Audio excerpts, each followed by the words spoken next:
আমাকে আসলে youth affairs department থেকে ফোন করে বলা হয়েছিল যে 29 তারিখ আস্তাবল ময়দানে যে কালচারাল ফাংশন হবে সেখানে আমাকে গান গাইতে হবে। আমি সবতে খুশি হয়েছি এবং এই উপলক্ষে অনুষ্ঠানের আগের দিন মানে গত পরশুদিন আমরা আমাদের যারা এখানে রাজ্য শিল্পীরা গাইবেন অনেক গুণী শিল্পীরা রয়েছিলেন, যেমন সুশোভন ভট্টাচার্য, শানু, সৈকত রায়, পারমিতা রিয়া, মৃন্ময় ঘোষ, ঝুমা জামাতিয়া, এরপর অনুপ রায়, যারা এখানে আমাদের রাজ্য শিল্পীরা রয়েছি তাদের সাথে আমারও গান গাইবার কথা। এবং সেই আমন্ত্রণের পরিপ্রেক্ষিতে পূর্বাশার আরবান হাটে গিয়ে আমরা রিহার্সেলও করেছি।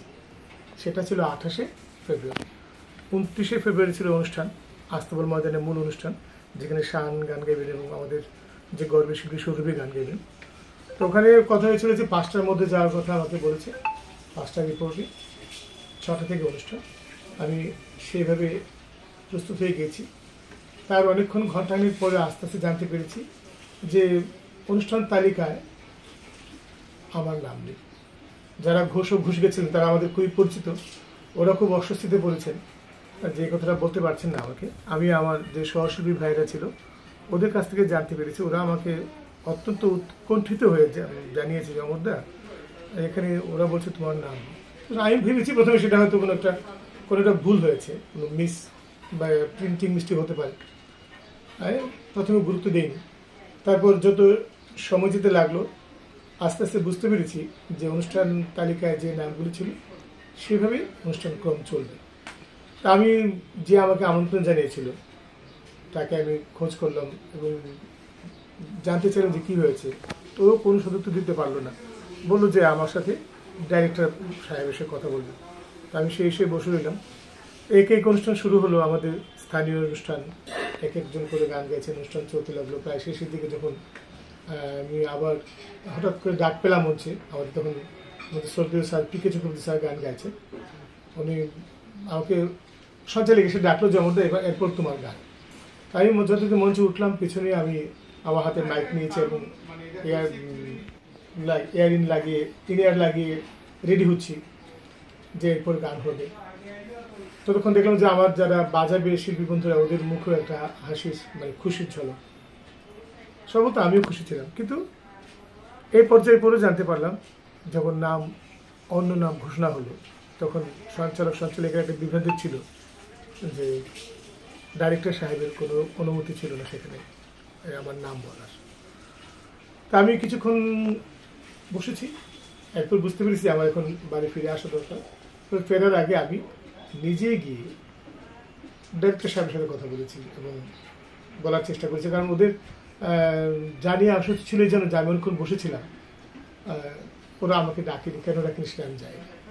ওনাকে গিয়ে বললাম যে আপনারা আমাকে ডেকেছেন, আমন্ত্রণ জানিয়েছেন, গতকাল রিহার্সেল করেছি, আজকে সন্ধ্যায় সময়মতো এসেছি বিকেলবেলা, এখন জানলাম যে আমার নাম নেই।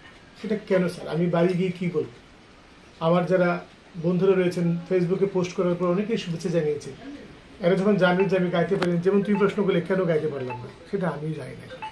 সবগুলো নামই ছিল, শুধু আমার নামটাই ওখানে তৎক্ষণভাবে ছিল না। উনি ডাইরেক্টর সাহেব একটু অপ্রস্তুত হয়ে গেলেন, বলেন যে অ্যাকচুয়ালি আমরা অনেক কিছু কাটছাট করতে হয়েছে। আমি দেখলাম যে শুধুমাত্র আমার নামটাই ছিল। ওই সময় যে মানসিক পরিস্থিতিটা আমার মানে খুবই খারাপ ছিল, কারণ একটা অনুষ্ঠান সবাই ঠিকঠাক চলছিল সবই, শুধু আমার নামটাই ছিল না। সেটা একটা যে ইচ্ছে করে সেটা বুঝতে আমার বাকি রইল না তখন। তারপর আমি সুযোগ পেয়েছিলাম মাননীয় মন্ত্রী মহাশয়ের সাথে কথা বলার জন্য, আমাদের সিকিউরিটি গার্ডরা আমাকে সাহায্য করেছিল সাথে কথা বলার জন্য। উনি বললেন যে আমি যদি ওনাকে আগে জানাতাম তাহলে নাকি অনুষ্ঠানটা করতে পারতাম, কিন্তু সেই দায়িত্ব তো আমার ছিল না, ওটা ডিপার্টমেন্টে আমাকে ডেকেছিল কথা বলার জন্য। আর একটা কথা উনি তখন তিনি বললেন যে আপনার মতো তো অনেকেই গাইতে চায়। আমি এটা মানে জানিয়েছি যে আমি গাইতে চাইনি, ডিপার্টমেন্ট আমাকে ডেকেছিল বলে আমি গান গাইতে এসেছি এবং আসার পর এটা হয়েছে। যদি আমাকে ওরা আগে জানিয়ে দিত, দুপুরে জানিয়ে দিত যে কোনো একটা অসুবিধা হয়েছে, যে আজকে আপনাকে রাখা যাচ্ছে না, তাহলে হয়তো কষ্ট পেতাম, কিন্তু সেটা এতটা মনে লাগতো না। কারণ ওই সময় আমার মানসিক অবস্থা যা ছিল ওই মুহূর্তে আমার নিজেকে খুবই একটা নিরর্থক এবং অত্যন্ত অপ্রয়োজনীয় বা এই ধরনের একটা কিছু, মানে ওই মুহূর্তটা আমার কাছে খুবই একটা খারাপ মুহূর্ত ছিল কিছুক্ষণ সময়। তারপর আমি চেষ্টা করছি, মাননীয় মুখ্যমন্ত্রী মশাই ছিলেন, ওনার কানেও পৌঁছানো যায় কিনা, তখন আমি বুঝতে পারছিলাম না যে আমার এই অভিযোগটা শুধু আমার জন্য নয়, আজকে আমি গাইতে পারিনি, এই ধরনের অনুষ্ঠান আরও অনেক হবে, না দিকে অনেক হবে, আরও কখন কোন শিল্পী এই ধরনের আঘাত পাবে সেটা যেন অন্তত কখনো না হয়। সেটা মূলত আমার এই জন্যই আমি ফেসবুক পোস্ট করেছি, এবং আজ সকাল থেকে অনেক অনেক শুভানুধ্যায়ীদের আমি শুভেচ্ছা পেয়েছি, তারা আমাকে শক্তি জুগিয়ে যাচ্ছে যে মন খারাপ করবেন না। কিন্তু আসলে সবাই ভালোবেসে বলেন, কিন্তু যার উপর সেটা যায় সেটা মানিয়ে নেওয়া যে খুবই দুষ্কর। এবং আরও প্রমাণিত হয়েছে যে মানুষকে আঘাত করতে গেলে শুধু ছুরি কাঁচি চালিয়ে আঘাত করা যায় না, লাঠি দিয়ে আঘাত করা যায় না, মানসিকভাবে শিল্পীকে আঘাত করা যায়। সে যে কোনো আঙ্গিকের শিল্পী হোক।